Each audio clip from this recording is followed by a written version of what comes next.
좋은 것을 먹으면 나도 좋게 된다. 나쁜 것을 먹으면 나도 나쁘게 된다. 그래서 그런 문화가 있는 거예요. 인도에. 개 같은 거는 상종하지 못한다. 아무리 먹을 게 없어도 야, 개를 먹냐? 사자에게는 돌을 던지면 돌을 던진 사람을 물고 개에게 돌을 던지면 그 돌을 따라간다. 그러니까 돌을 원인이라고 본다라고 하는 거예요. 인도에서 향신료라고 하는 것은 향과 관련돼서 집단 생활, 수행 생활에서 누군가에게 피해를 줄 수 있다라고 하는 개념, 마치 차 안에서 오징어를 먹는 것처럼 누군가에게는 피해가 된다라는, 자기는 좋으니까 관계가 없는데, 그래서 중국 문화적인 재편이 존재하고 거기에서 키워드는 향이 아니고 신이에요.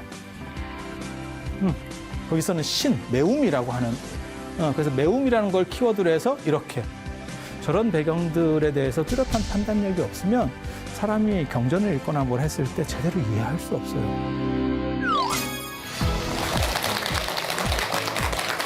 자, 안녕하세요. 인류 문명 사상 가장 재미있고 흥미로운, 그리고 문명 자체의 이동, 인도 문화에서 중국 문화까지 연결되는, 그리고 동아시아까지 다 포괄시킬 수 있는 아주 거대한 스케일의 흥미진진한 이야기 부다로드에 오신 것을 환영합니다.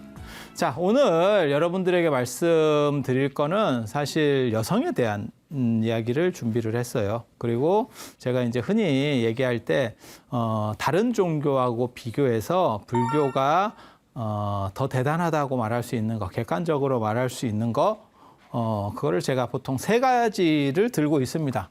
세 가지를 들고 있어요. 그래서 이렇게 보면 불교는 다른 종교와 달리 교조를 비판할 수 있어요. 부처님도 비판 대상이 될 수 있어요. 뭐 가장 대표적인 게 선종 같은 데서 흔히 그런 식으로 하죠. 그래서 이제 심한 이야기를 하면 우문문원 스님 같은 경우는 만약에 부처님이 태어나시는 걸 봤으면 한 방에 이렇게 때려가지고 뭐 개 먹이로 줬을 거다. 뭐 이런 얘기까지 할 정도로. 그 얘기는 뭐냐면 부처님한테도 걸리지 말고 너가 너의 자유와 행복을 찾아라. 그러니까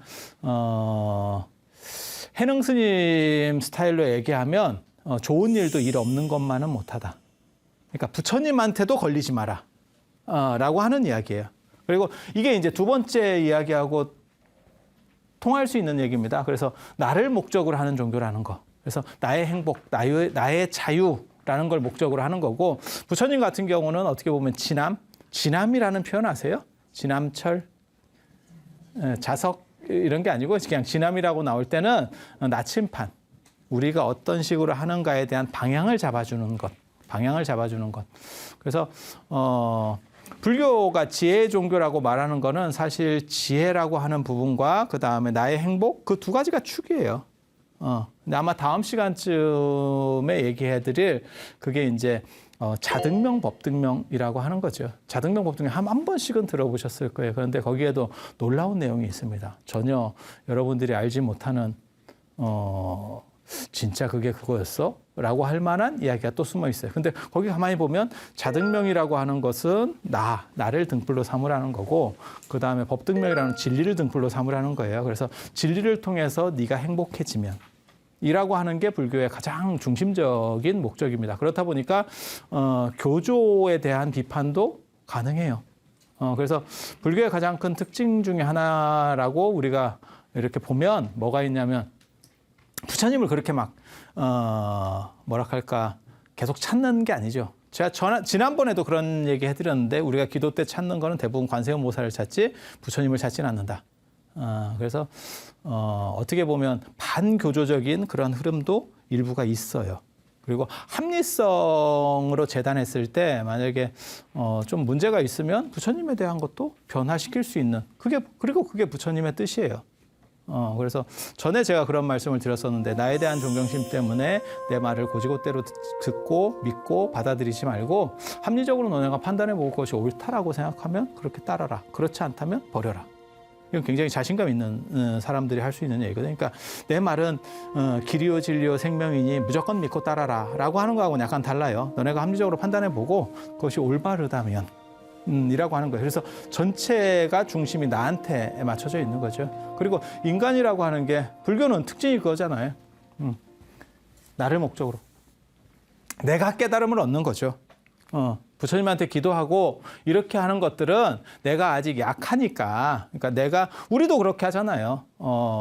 우리가 좀 약하고 어릴 때는 부모님 밑에서 이렇게 어떻게 보면 핵우산 같이 이렇게 좀 보호를 받고 있는 거죠. 그렇게 하는 거죠. 그래서 우리가 이제 부처님한테 기도하고 가피를 구하는 거는 그런 상황이라고 보시면 되고, 그리고 우리가 이제 다 어느 정도 이상 이렇게 성장을 하게 되면 부모님 그늘이라고 하는 게 그렇게까지 필요하지 않잖아요. 그러면 이제 선종에서 말하는 아주 이제 커지면 살불살조의 정신, 부처님도 죽이고 그 다음에 조사 스님도 죽이는 그러한 대자유의 활달한 경지, 그게 목적이죠, 불교는. 예. 그래서 뭐 신 앞에 어떻게 보면 이렇게 복종하는 구조, 이런 구조하고는 완전히 다릅니다. 완전히 다릅니다. 그래서 천국에 가는 게 목적도 아니고 우리는 진정한 자유를 찾아서, 참 멋있지 않아요? 자유라는 단어가 원래는 가슴을 뛰게 하는 단어예요. 근데 여러분들은 아마 가슴이 안 뛸 겁니다. 왜냐하면 여러분들은 이미 좀 많이 묵은 오몰이래 가지고 이게 뭐 어떻게 할 수 있는 상황이 아니에요. 뭘 해도 안 뛰어요. 뛰어요. 오몰이를 근데 잘 모르는 것 같은데? 오몰이 뭔지 몰라요? 3년 묵은지, 오몰이찌개 뭐 이런 거 할 때 그 정도로. 그리고 이제 제가 강조하는 게 사실 이걸 얘기하려고 이 앞에 거 특징들을 얘기한 거예요. 그러니까 다른 종교하고 다른 불교의 특징이자 객관적으로 봤을 때 불교가 우월하다고 말할 수 있는 것. 그러니까 뭐 일반 종교들을 비교했을 때 우리 신이 더 대단해, 뭐가 더 대단해, 이렇게 얘기하는 건 다 주관적 진술이고, 객관적으로 말했을 때 여성을 인정했다. 여성을 인정했다. 여성의 성직자를 인정한 세계 최초의 종교. 물론 뭐 작은 종교들 중에서는 여성의 성직자를 인정을 했었어요. 그 전에도, 불교 전에도. 그렇지만 이제 큰 종교 범주에서는 여성을 성직자로 인정하는 건 굉장히 어려워요. 그래서 삼소회라고 들어보셨어요? 삼소회? 세 명이서 웃는다. 세 명이서 웃는다. 뭐 이래가지고 이게 삼소회. 삼소. 세 명이서 웃는다라고 하는 건데, 그게 이제 호계삼소라고 하는 말에서 나오는 거예요. 호계. 중국의 여산이라고 하는 데를 가면 여산에 동림사라고 하는 절이 있어요. 동쪽 숲절. 동쪽에 이제 숲이 좋았는가 봐. 그래서 거기다 절을 지은 게 동림사예요. 그 여산 회원 스님 계실 때 그 어른이 워낙 이렇게 인품도 훌륭하고 그 다음에 게으르식도 투철해서 그 밑에 종교를 초월해서 사람들이 운집을 해요. 운집을 해. 그래서 그 당시 유교의 도연명 들어보셨죠? 시인. 누군지 정확하게는 잘 모르겠지만 일단 들어본 사람. 그 다음에 도교의 육수정이라고 하는 사람이 있어요. 도장을 정리하는 사람, 도교의 경전들을 정리하는 사람. 그분들이 이렇게 모여서 서로 대화하고 뭐 이야기를 하면서 그 동림사 앞에 이렇게 다리가 있어요. 다리가. 이 혜원 스님은 워낙 FM적인 분이라서 이 절의 산문 밖을 나가지 않는다. 최대한 아무리 높은 사람이 와도 여기까지만 배웅한다라는 게 있어요. 예, 동구불출이라고 산문 밖에는 나가지 않는다. 평생을 그렇게 사는 거예요. 근데 저 두 사람하고 대화하는 과정에서 너무 이렇게 빠져들어서 자신도 모르는 사이에 저 개울물을 지나쳐버렸대. 지나쳐버렸대. 그랬더니 이제 좀 웃기는 얘기가, 이제 호랑이가 뭐 크게 옆에서 울었다. 그러니 이제 경각심을 주기 위해서. 그래서 저 시냇물을 호계라 그러고, 호랑이 개울이라 그러고, 저기서 이제 세 사람이 그걸 자각하고 이렇게 웃게 됐다는 거야. 자기도 모르게 다리 하나 건너고 나서 이제 말에 빠져든 거지. 물론 거짓말입니다. 이게 동아시아 회화 소재에서 아주 중요한 그림의 이 소재 중에 하나인데, 호계삼소라고 아주 유명한 겁니다. 근데 뭐 그렇게까지 유명한 것 같지는 않네요.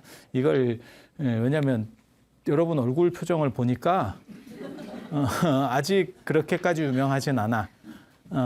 그런데 그게 왜 거짓말이라고 얘기하냐면, 육수정 같은 경우가 이제 나이가 훨씬 뒤에 사람이에요. 그래서 같이 이렇게 대화할 정도의 나이 터울이 안 됩니다. 그래서 이제 그걸 뭘 의미하는 거냐면, 유교, 불교, 도교가 서로 조화롭게 어떻게 자기들의 어떤 진리적인 이야기를 하는, 그렇게 종교를 초월했다라고 하는 걸로 이렇게 소재를 정하는 걸로 유명한데, 그래서 삼소회라는 게, 그걸 본따 삼소회라는 걸 만들어요. 그게 이제 비구니 스님하고 그 다음에 저기 천주교의 수녀하고 그 다음에 또 누구냐면 원불교의 정려라고 있어요. 유관순 복장 같이 이렇게 입고 다니시는 분이 있어요. 그렇게 이제 세 종교가 모여서 이제 종교 간의 화합이라든지 뭐 이런 식으로 행동을 한다. 그래서 그걸 삼소회라고 그래요. 근데 이제 저는 저게 좀 잘못됐다. 왜? 수녀는 성직자가 아닙니다. 수녀는 성직자가 아닙니다. 그래서 수녀는 100명, 1000명, 10,000명이 있어도 미사 집전을 못 합니다. 미사 집전을 못 합니다. 그러니까 수녀는 그냥 신도예요. 정확하게 말하면 신도예요. 그러니까 억년을 살아도. 그런데 비구니 스님들 같은 경우는 저거는 그냥 성직자예요. 그러니까 사실을 하죠. 절에서도 이렇게 보면 비구니 스님 절에 가면 당신이 다 하잖아요. 그죠? 제도 지내고 뭐 다 하잖아요. 그게 성직자라는 거예요. 그러니까 성직자가 아니면 그러한 의식 집정권이 없다라고 생각을 하시면 돼요. 그런데 전 세계가 여러분이 알아두셔야 될 게 전 세계가 여성에 대한 차별이 굉장히 심해요. 굉장히 심해. 특히 문화가 높은데 문명이 일찍 발달한 데일수록 여성 차별이 심합니다. 그래서 메소포타미아 기독교 전통도 그 메소포타미아 쪽 전통이거든요. 그래서 그 메소포타미아 쪽 보면 여성은 사람이 아니죠. 압니까? 독립인격체가 아니죠. 오늘날도 그런 거예요. 오늘날도. 그래서 여자는 서양에서 시집 가면 남편 성으로다가 바뀌는 거예요. 성가리를 하는 거예요. 소속이에요. 소속이에요. 그렇게 된다니까요. 그래서 여러 번 시집 가면 성이 계속 바뀌지. 배우들 중에 있잖아. 배우들 중에 있다니까. 여러분 이렇게 순례 다니는 분들이 있어요. 이렇게 순회 공연을 다니고 이렇게 있어. 우리는 성이 그대로 존재하잖아요. 근데 그걸 이제 유교에서는 남의 성이라고 생각해서 제사에 참석을 안 시키고 뭐 이런 불평등이 있지만 성은 유지가 되잖아. 근데 여자는 성 없어요. 여자는 성이 없어요. 그리고 저런 문제들 때문에 뭐가 있냐면 여자는 신성 자체가 없습니다. 그리고 그렇게 되는 이유는 아담은 신의 의지로 만들어서 그 다음에 신의 의지로 만들어서 창조 자기의 숨결을 넣은 그걸 이제 중세에는 이성이라고 생각해요. 로고스라고 생각을 하는 거고 그런데 여자 같은 경우는 그 중에 일부인 갈비뼈로 그러니까 아담 걸 가지고 만든 재활용품이죠. 그러니까 이 남자에 소속되는 거예요. 이 남자에 소속된다고 생각하는 거예요. 그래서 여자는 신성이 없어요. 왜냐하면 거기다 숨결을 따로 넣은 게 아니니까. 그래서 여자들이 중세 마녀 사냥할 때 얼마가 죽었는지 몰라요. 수십만 이상이 불에 타 죽는 거예요. 그러니까 여자는 어떻게 죽냐면요. 누가 밀고를 하는 거예요. 제가 마녀 같은데요? 그러니까 내가 저 사람이랑 감정이 안 좋아. 그러면 그냥 밀고 하는 거예요. 그러면 어떻게 이 사람이 그 화형을 안 당하려면 어떻게 되냐면 내가 마녀가 아니라는 걸 내가 증명해야 돼. 요즘도 그런 거 있어요. 의료사고, 자동차 급발진 사고 이런 거 났을 때 무슨 일이 벌어지냐면 환자가 그걸 증명해야 돼. 환자가 그걸 증명할 정도면 그 병원에 가겠냐? 내가 뭘 치료를 하든지 하겠지? 그다음에 자동차 급발진 사고 그걸 자동차 회사를 상대로 이게 급발진이라는 걸 내가 뭔 재주로 증명해? 그러니까 어떤 문제가 있으면 사실 그쪽에서 아니라는 걸 증명해야 되는데 이렇게 증명하면 이길 수가 없습니다. 이길 수가 없어요. 맞죠? 그래서 마찬가지예요. 중세시대 때 여자들 같은 경우는 자기가 증명해야 되기 때문에 그 증명할 방법이 없어요. 그러면 그냥 공개 화형이에요. 그렇게 수십만이 불에 구슬린 거예요. 이렇게 계속. 남자는 어떨 것 같아요? 남자가 그런 혐의를 받았어. 남자는 못 죽입니다. 남자는 못 죽입니다. 그리고 자기가 신에 대해서 비판적인 말을 했어. 그래도 남자는 종교재판에 걸리잖아요. 취소. 이러면 끝나요. 안 죽습니다. 그게 그 유명한 이야기잖아요. 전 세계적인 뒷담화. 전 세계에서 가장 유명한 뒷담화. 그래도 지구는 돈다. 왜? 그래도 지구는 돈다. 들어보셨잖아요. 왜 근데 지동설을 얘기했다고 종교재판의 회부가 될까요? 그런 생각 해보셨어요? 지동설이라고 하는 건요. 천동설은 지구를 중심으로 태양이나 모든 별이 지구를 중심으로 도는 거잖아요. 근데 지동설은 우리가 아는 것처럼 지구가 그냥 도는 거잖아요. 지동설이 되면 무슨 일이 벌어지냐면 지구는 전 우주에서 봤을 때는 진짜 개뿔도 아닌 먼지 같은 게 돼버리는 거예요. 그렇게 되면 무슨 일이 벌어지냐면 거기에 왜 신의 독생자가 내려오냐? 이제 이 문제가 벌어지는 거예요. 야, 왜 하필 거기야? 천동설일 때는 왜 지구로 내려와야 되는지가 이치적으로 맞는 거예요. 근데 지동설이 되면 이런 쓰레기 같은데 왜 굳이 와야 돼? 라는 이야기가 벌어지는 거예요. 그래서 지동설을 주장하면 종교재판이 회부되는 거예요. 그래서 그게 신성모독으로 걸리는 거예요. 그래서 이제 종교재판에 회부되는 거고, 그때 이제 야, 너 취소하고 살을래? 안 그러면 골로 갈래? 이렇게 하니까 취소하겠습니다. 그런데 이 양반이 갈릴레오 갈릴레이가 그때 파문당해요. 결국은 파문당해요. 그리고 언제 사면 복권되냐면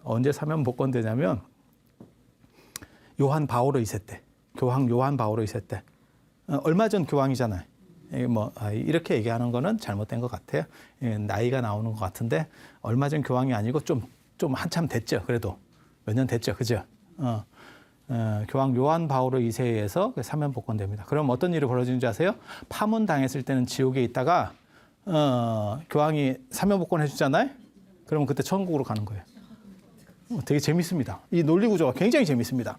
그래서 베드로 성당에 가면 거기 열쇠가 2개가 이렇게 있죠. 베드로 성당, 바티칸의 베드로 성당 들어가는 입구에 보면 2개가 있죠. 그게 땅에서 풀면 하늘에서도 풀린다는 거죠. 열쇠 2개 동시에.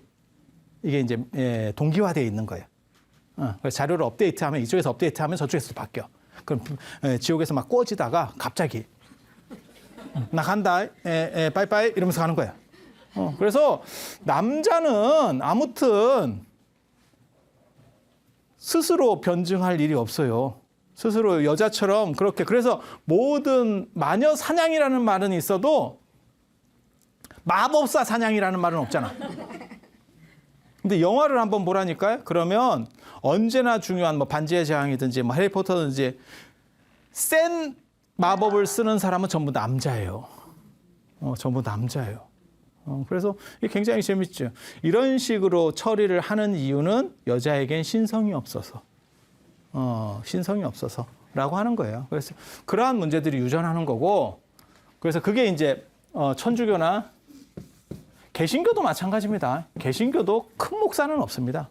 아무리 개신교가 평등이나 어쩌나 얘기해도 개신교에서 목사 중에서 여성 목사로 어디 대단한 사람이 있어요? 없어요.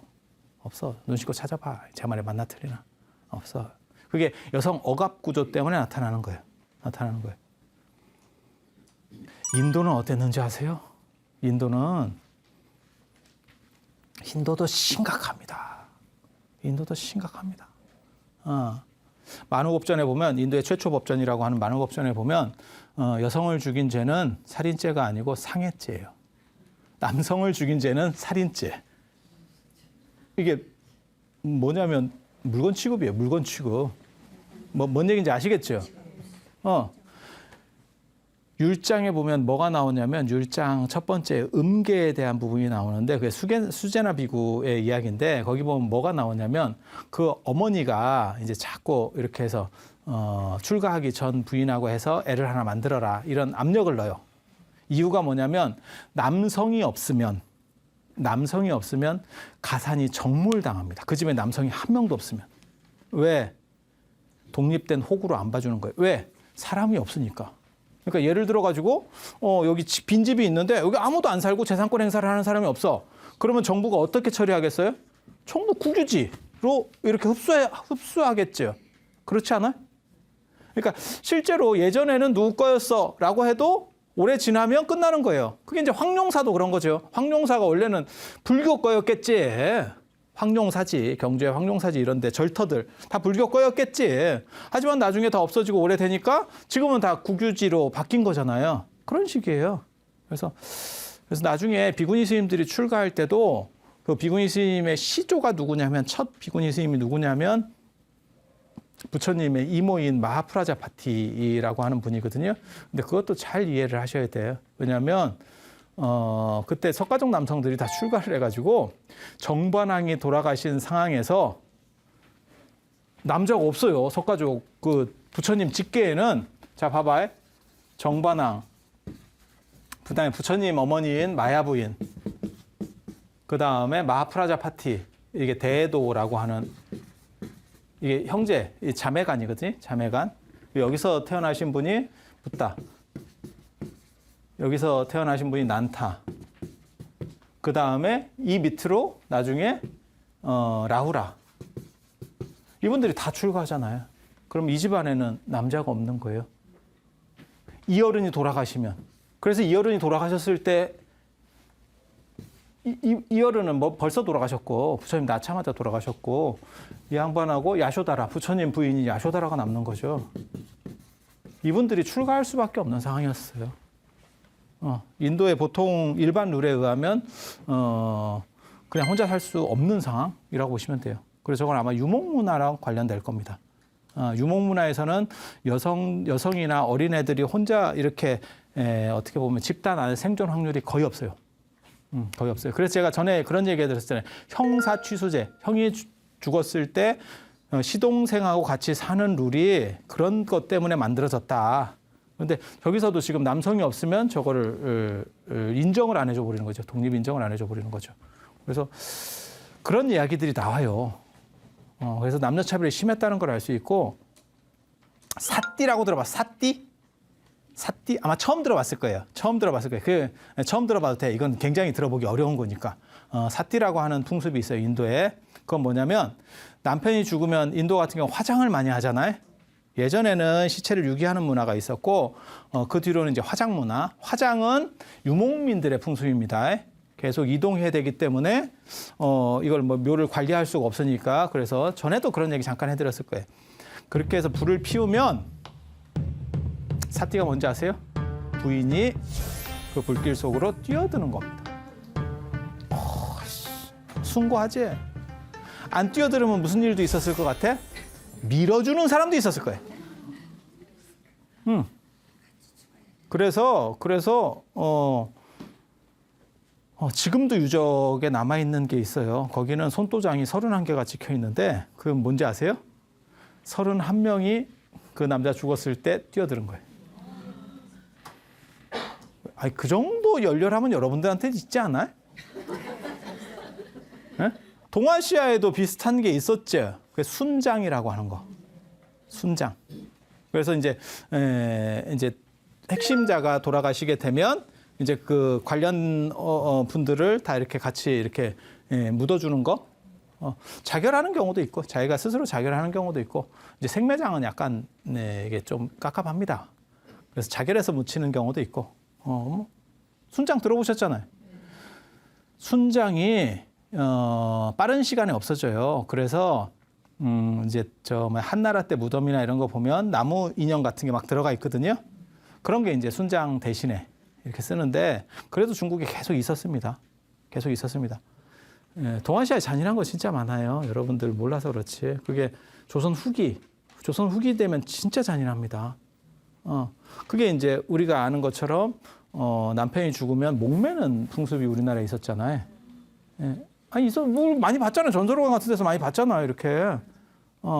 그런데 그게 자기가 매는 경우도 있지만, 아까도 얘기했지만 성씨가 다르죠. 성씨가 다르죠.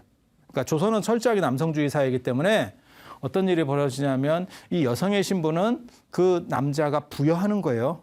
그러니까 너 나가 이러면 끝이에요. 그리고 같이 살아보다가 로미오와 줄리엣 같이 될 수 있다고 저는 생각해요. 근데 그런 기간은 진짜 짧겠지. 그 다음부터 매달리고 싶겠어요? 그런 사회적 인식 때문에 매달리는 거예요. 우리 집안을 위해서, 집안의 영광을 위해서. 그리고 안 매달리면 시댁에서 준비를 다 해줍니다. 올라가서 뒤밀기만 하면 되게. 진짜. 왜? 같은 성이 아니기 때문에. 그래서 동아시아에서도 여성차별은 굉장히 심각했어요. 굉장히. 그렇잖아요. 그 칠거지약 얘기만 봐도 너무 불평등 아니에요? 너무 불평등이지. 그러니까는 남편은 바람 피고 와서, 여자는 남자가 먼저 죽으면 목을 매야 되는 상황이고, 칠거지약은 뭐냐면 남편이 바람 피고 들어오면 얼굴을 좋게 하래잖아. 그렇게 해서 약간 이게 얼굴이 굳어지고 이러면 그러면 쫓아낼 수 있다라고 하는 거잖아요. 그게 시기 질투 이렇게. 근데 사람이 꼭 뭐 이렇게 살갑지 않아도 아니 그래도 좀 기분이 나쁘지 않을까? 아무리 뭐 기대치가 없어도 그렇지 않을까? 그럴 것 같아. 그럴 것 같아. 그래서 이런 사회가 불과 우리나라 안에서 불과 지금 100여 년 전 얘기를 하는 거예요. 그렇게 옛날 얘기를 하는 게 아니에요. 그래서 2500년 전에 부처님이 여성을 인정해 줬다라고 하는 거는 굉장히 큰 겁니다. 그래서 그때 보면 상황들을 보면 맨 처음에 부처님이 안 된다 그랬어요. 안 된다 그랬어요. 왜 안 된다 그랬을까요? 여성이 들어오면 문제들이 생긴다. 이렇게 이제 하면서 뭔가 이렇게 조건들을 제시를 하거든요. 근데 나중에 아난이 그걸 설득을 해요. 아난이. 이제 부처님 돌아가시고 나서 아난하고 가섭이 충돌하는데 마하가섭입니다. 거기에 보면 아난이 사실 여성들의 출가를 도와줘요. 아난이 여성들의 출가를 도와줘요. 그래서 뭐라 그러냐면 두 가지 문제를 제기해요. 이모가 당신 이모 겸 어떻게 보면 엄마인 마하프라자파티가 당신을 양육하지 않았으면 당신이 상당히 살기 힘들었지 않았겠습니까? 이렇게 인간적으로 호소합니다. 그 한 가지. 근데 이걸로는 사실 안 움직였을 거고 그 다음에 건 게 뭐냐면 인간의 보편성이에요. 여성도 깨달음을 얻을 수 있습니까? 수행을 하면? 그랬더니 이게 불교의 특징이 신분제의 혁파거든요. 신분제를 타파했다는 거는 신분과 관계없이 모든 사람은 다 깨달음을 얻을 수 있어. 라고 하는 걸 전제로 했다면 그러면 여성은 안 됩니까? 이렇게 한번 더 물어보는 거예요. 근데 여성도 됩니다. 이렇게 대답해요. 여성도 된다. 그러니까 그러면 여성도 출가시켜주는 게 정당한 거 아닙니까? 근데 문제는 그 당시 여성에 대한 인식이라든가 차별이 너무 심해서 여성을 인정해 줬을 때 불교가 견딜 수 있느냐의 문제가 벌어지는 거예요. 그러니까 뭐라고 생각하시면 되냐면 조선시대 때 여성에게도 과거 시험을 보게 해주고 여성도 자유롭게 재혼할 수 있도록 해주고 남성과 거의 대등한 조건을 줍시다라고 하면 그 사람이 죽는다니까. 그렇게 말한 사람이. 그리고 여성들도 그걸 싫어해요. 아이러니하게도. 지금하고 다릅니다. 굉장히 여러분들이 반드시 알아두셔야 될 게 그렇게 얘기하면 여자들은 다 좋아한 거 아니에요? 아니에요. 여자들도 싫어요. 그 문화 속에서 하도 잠겨 있어가지고 그런 생각 자체를 못합니다. 실제로 조선 후기에 보면 노비를 이렇게 양민으로 바꿔주겠다. 정부에서 그런 조치를 합니다. 이유는 뭐냐면 세수 증대를 위해서. 그런데 노비들이 데모를 했다니까요. 난 양민이 되기 싫어요. 그래서 여러분들이 생각할 때는 여성에게 권리를 준다라 그러면 사람들이 기뻐했을 것 같아요? 실제로 안 그래요. 그리고 그걸 세뇌시킨 우리나라의 대표적인 어떻게 보면 특이한 여성분이 저기 지금 써 있는 소해왕후라고 하는 내훈이라는 책이에요. 여러분도 아마 비슷한 행동을 지금도 저 여자 때문에 반복하고 있을 거예요. 여자하고 남자하고요, 애들이 이렇게 잘할 때 있잖아요. 큰 차이 안 나요. 근데 뭐라고 교육시키냐면 남자애한테는 남자애가 그래도 용감하게 해야지 이렇게 하고 여자애한테는 여자가 좀 다소곳이해야지 이런 식으로 교육을 시켜. 계속. 뭐 이렇게 장난감고 싸우고 있으면 남자하고 그렇게 싸우는 거 아니야? 이러면서 자꾸 여성주의 교육을 시켜. 그래서 여자는 양보해야 되고 남자를 좀 봐줘야 되고 이런 식 교육이 자꾸 들어가는 거예요. 그런 식으로 만들어 놓은 게 저 내훈이라는 책이에요. 그래서 여성이 여성을 잘 못 믿게 하고 여성이 여성을 억압하는 구조를 만들어내는 책. 굉장히 재밌죠. 남성주의 사회에서 저 양반이 왜 저런 책을 만들었는지 저도 잘 모르겠어요. 그러니까 집안을 가리킨다. 내명부, 여성에 대한 가르침, 뭐 이런 뜻이에요. 읽어보면 책도 뭐 별로 대단할 것도 없는데 남자가 저걸 만들었으면 이해가 된다니까. 여성들을 억압하고 그 위에서 군림하기 위해서. 그렇게 한 사람이 있어요. 중국에. 유향이라고 하는 사람이에요. 거기 열려전이라는 책을 썼는데 열려들에 대해서 책을 쓴 거예요. 그래서 쭉 썼는데 그 양반의 목적은 그거예요. 여성들이 이 책을 읽으면서 그걸 귀감으로 삼아서 남성에게 양보하고 그랬을 때 남성이 더 편해진다. 그리고 그런 식으로 얘기해서 그 책에서 나와서 우리가 지금까지 속고 있는 이야기가 하나 있어. 그게 맹모삼천이에요. 맹모 삼천. 아니, 맹모 삼천이 거짓말이라는 뜻이 아니고 맹자 어머니가 남편을 일찍 여의고 쉽게 말해서 아들하고 같이 살았다. 그 스토리가 거짓말이에요. 맹자 아버지가 오래까지 잘 살았어요. 같이 잘 살고 있었어. 근데 그렇게 되면 별로 이게 감동적이지 않으니까 아버지를 보내버려야지. 그래서 예전에 드라마에도 맹모 삼천이라는 드라마가 있었잖아요. 우리나라 드라마에서도. 그래서 여자들이 막 이렇게 치맛바람 같이 막 이렇게 하고 뭐 별수를 다해서라도 내가 자식을 잘 키우겠다. 그런 식의 여성상을 만들어냈다니까. 그거는 분명한 목적이 있어. 왜? 여성들을 눌러야겠다라고 하는. 남성주의 사회를 만들어야겠다라고 하는 분명한 목적이 있었어. 그 사람에게는. 근데 이 양반은 왜 그랬는지 나 잘 모르겠어요. 그리고 왕인데 실제로는 남편이 왕이 아니에요.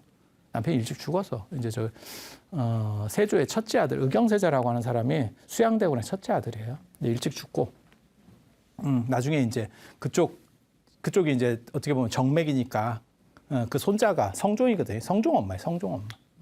성종엄마. 그렇게 해서 저 양반은 좀 이해가 잘 안 돼. 그래서 아무튼 여성의 여성차별이라고 하는 거.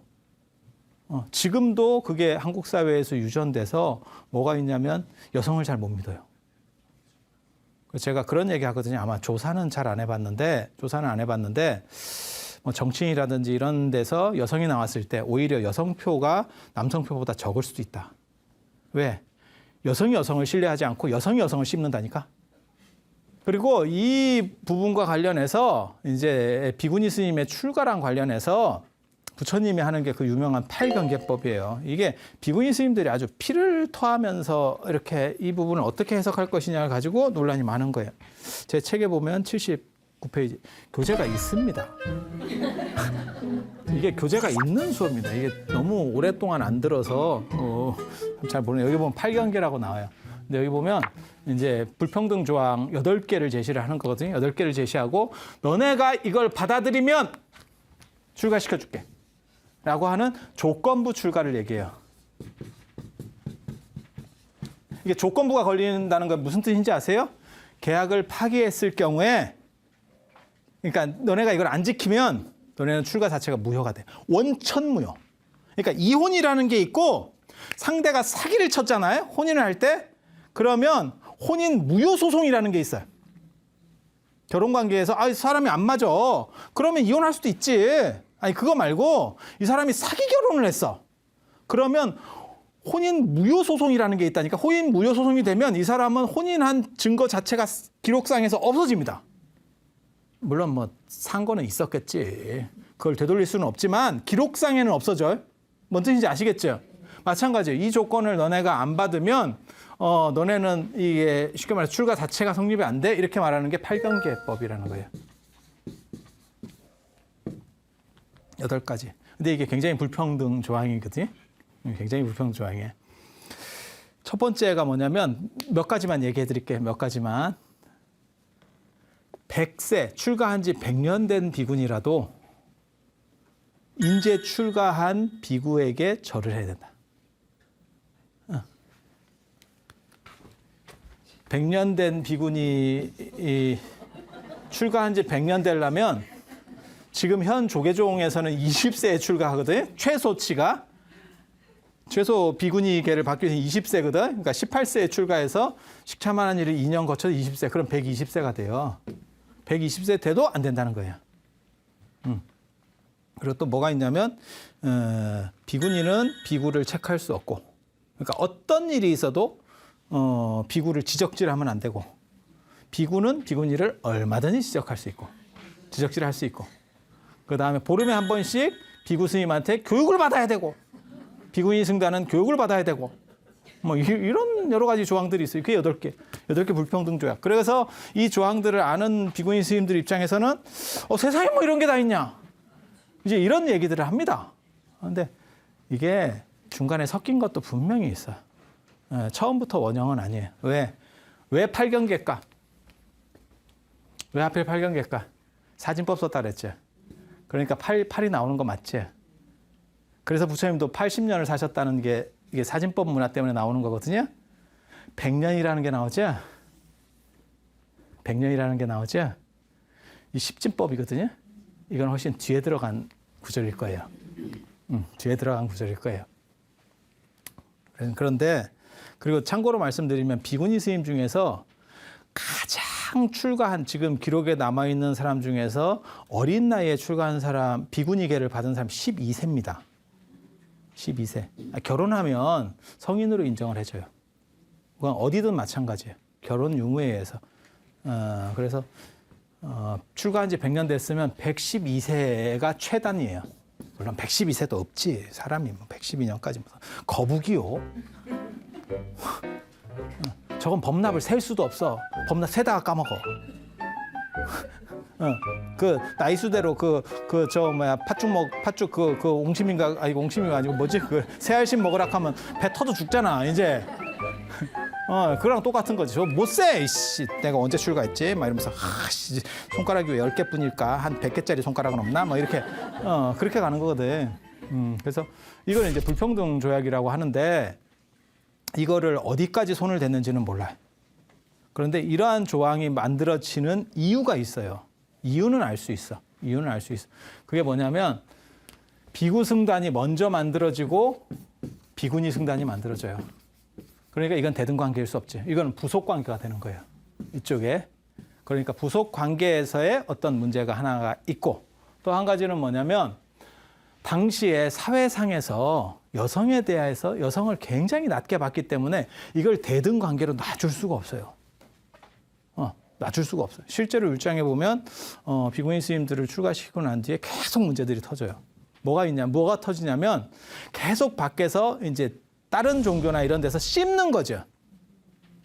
쟤네는 얼레리 꼴레리래요. 이렇게 계속 씹는 거야. 그래서 저걸 대등 관계로 놔주지 않고 비구 승단 옆에 비구니 승단이 붙는 관계로 돼 있어요. 그리고 또 한 가지는 뭐냐면 이게 이제 가장 논점이 되는 부분 중에 하나인데 1차 결집을 마가섭이 하는데 마가섭이 안한을 걸 때 나중에 나올 거예요. 너 때문에 비구니가 출가했다. 라고 하면서 아주 호되게 겁니다. 1차 결집 때. 그러니까 마하가섭은 여성의 출가라는 자체를 인정하는 사람이 아니에요. 그래서 아마 거기에 저런 사람들의 생각이 좀 가미가 됐을 거다. 남성 우월자들의 생각이 가미됐을 거다. 이런 정도 추정을 해요. 그런데 오늘 현대적인 관점에서 보면 합리적은 아니에요. 그러니까 뭐하고 똑같은 거냐면 우리가 한일 합방이라는 게 있었잖아. 그걸 우리가 뭐라고 얘기하는지 아세요? 우리가 독립하고 난 뒤에 그건 원천무효다. 그러니까 그거는 조약이 뭐 성립됐다가 우리가 독립했다가 아니고 저거는 너무 불평등 조약이고 저건 우리는 정신 없을 때 한 거기 때문에 저건 원천무효다. 우리는 그렇게 주장합니다. 우리나라 한국 역사는 그렇게 주장하는 거예요. 맞죠? 그럼 그걸 인정해 줄까? 그때는 그랬었는데 지금은 아니야. 이렇게 해야 되나? 원천무효, 원천무효. 그렇게 가는 거거든요. 너무 불평등일 경우에는. 이것도 그렇게 할 수 있을까? 원천무효. 이게 문제는 뭐냐면 모든 법이나 이런 거는 현재 우리나라 법, 국법, 민법, 상법 이런 법 합리성으로 재평가될 수 있어요. 그러니까 지금은 이런데 예를 들어서 상황이 바뀌었어. 시대가 바뀌었어. 그러면 개정되는 거예요. 법이 고쳐진다고요. 예를 들면 동성애물 금지법. 안 그러면 무슨 뭐 간통죄 폐지됐잖아요. 그런 식으로 좀씩 바뀌어가고 있는 걸 알 수가 있죠. 동성동봉 금지법이나 간통죄가 조선시대 입장에 생각을 해봐. 폐지하자라고 하는 놈이 죽어요. 말 꺼내면 걔 죽습니다. 그럴 것 같지 않아요? 당연히 그런 거예요. 그건 뭐 저건 짐승 소리를 들을 거예요. 아마 저런 놈이 어디 있겠어라고 하는. 그래서 합리성으로 고쳐지는데 종교법은 특수법이에요. 쉽게 말해서 이건 특수윤리라고 하는 거예요. 특수윤리. 종교윤리는 특수윤리거든요. 그래서 교조가 걸어놓으면 교조의 권위에 의해서 저걸 누가 개정할 수가 없어요. 개정할 수가 없어요. 그래서 이 부분에 대해서도 사실 연구를 해야 돼요. 분명히 저렇게 들어간 파편이 있거든. 들어간 파편이 어디까지인가를 검토를 처리를 하고 그 당시 시대상이 어땠다라고 하는 걸 가지고 그걸 대입해 봐야 돼. 제가 저번에 그런 얘기 했었잖아요. 무슨 얘기를 했냐면 무하마드는 이슬람에서 무하마드가 부인을 4가지 둘 수 있다. 왜? 그 당시는 전쟁 시절이었고 전쟁 시절에서는 남성이 죽는 빈도수가 훨씬 높아. 그리고 여성은 그냥 힘들게 사는 거지. 비극적으로 사는 거야. 전쟁이라고 하는 게 그런 거예요. 그런데 나중에 전쟁이 어느 정도 끝나고 나서 안정되고 나서 무하마드가 보니까 남성이 하도 많이 죽어서 성비가 4대 1인 거야. 1대 4가 돼. 그러니까 이 사람이 뭐라고 그랬냐면 이제 인구를 늘려야 되니까 전쟁이 나서 인구가 이제 많이 줄었으니까 4명까지 둬라고 한 거예요. 그건 그 시대적 타당성이라고 하는 거거든요. 그런데 문제는 지금 오늘날까지도 그걸 얘네가 못 푸는 거예요. 왜? 그게 교조적 권위 때문에. 그러니까 교조적 권위로 이걸 어떻게 처리할 것이냐, 합리성으로 재평가할 것이냐에 대한 논의도 사실 또 거쳐야 돼. 그러니까 부처님 당시의 시대 상황이나 여성에 대한 위치를 보면 그렇게까지 문제된다는 생각은 안 해요. 왜? 그 시절에는 워낙 여성의 지위가 낮았기 때문에.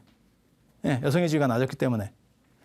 그런데 지금도 이 문제들이 그대로 살아있어요. 일부에서는. 그래서 비구 스님하고 비구니 스님하고 뭐 이렇게 극단적으로 뭐 충돌이 들어가면 이 얘기를 하는 사람이 있어. 저게 전가의 보도처럼 나오는 경우가 있어. 그러면 이제 비구니 스님들이 뒤에서 이제 억장이 무너진다 하지.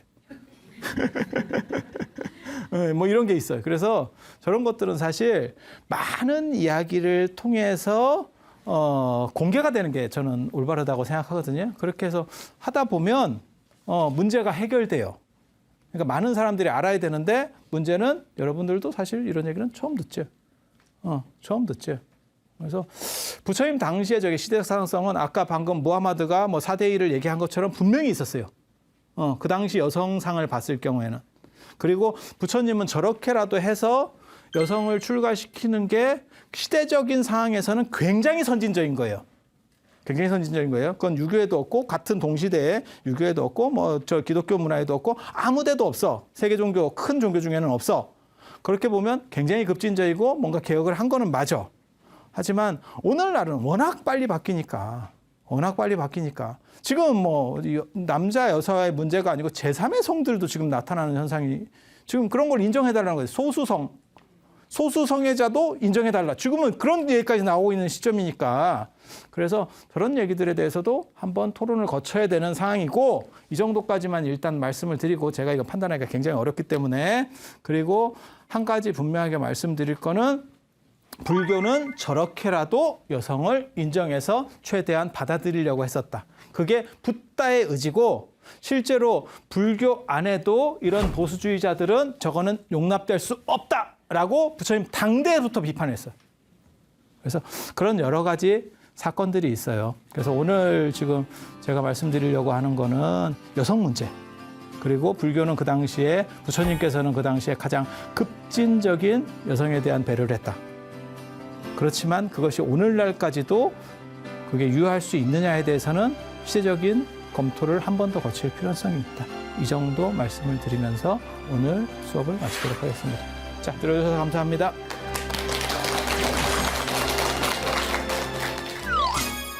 사실 그때 부처님이 수명이 끝났습니다. 저는 부처님께서 돌아가시지 않을 거를 알고 있습니다. 이렇게 얘기를 해요. 교단에는 후계자가 없다 라고 말하면서 이 얘기를 하시는 거예요. 자등명, 법등명이란 저게 법이 뭐 앞에 나오고 자가 뒤에 나와야 되는 거 아닌가?